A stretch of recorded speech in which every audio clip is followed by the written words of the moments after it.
I'm going to talk a little bit about symptoms of low hormones and why they happen, when they happen, and then what you can do about it.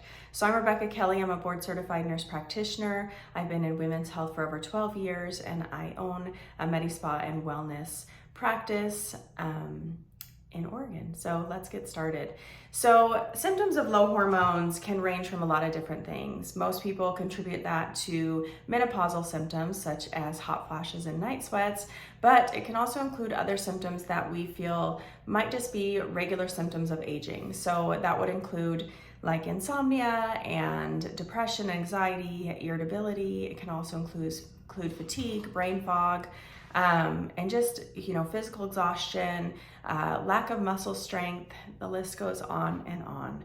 So why do these things happen, and why, as we age, do our hormones start to become lower and not as optimized as they were when we were in our, say, teens and 20s?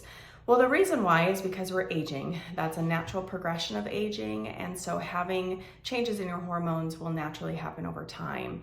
And truthfully, it happens to probably everybody because that is just part of the aging process. Everything starts to decline, and hormones are definitely one of those things.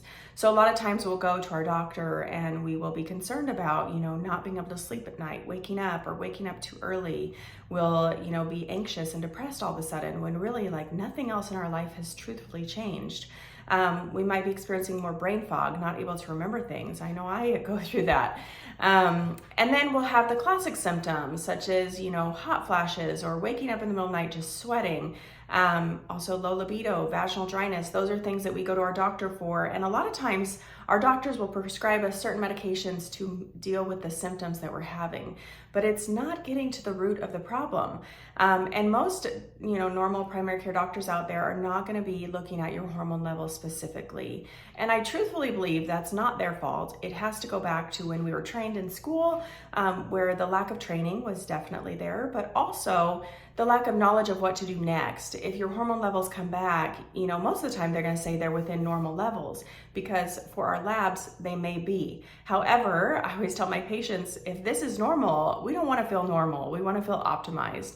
So that's truthfully where it's a good idea to reach out to a more holistic practitioner, somebody who is in the wellness space, functional medicine, naturopaths, somebody who has experience with managing and diagnosing and then working together with their patients to come up with a plan for optimizing hormone levels.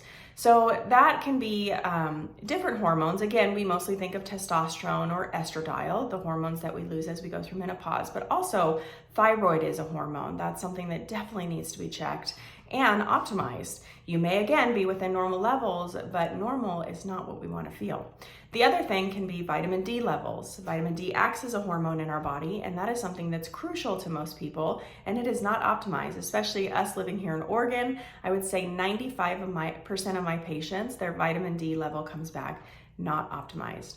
So there's a lot of things that you can do. My biggest thing is, reaching out to your provider. Again, this is not medical advice, but this is something that I want, if you're curious about it, reaching out, knowing about, what your options are, and then asking those questions. All right, thank you so much for listening and watching my video. If you like it, go ahead and subscribe below, share this with your friends, and we'll see you soon.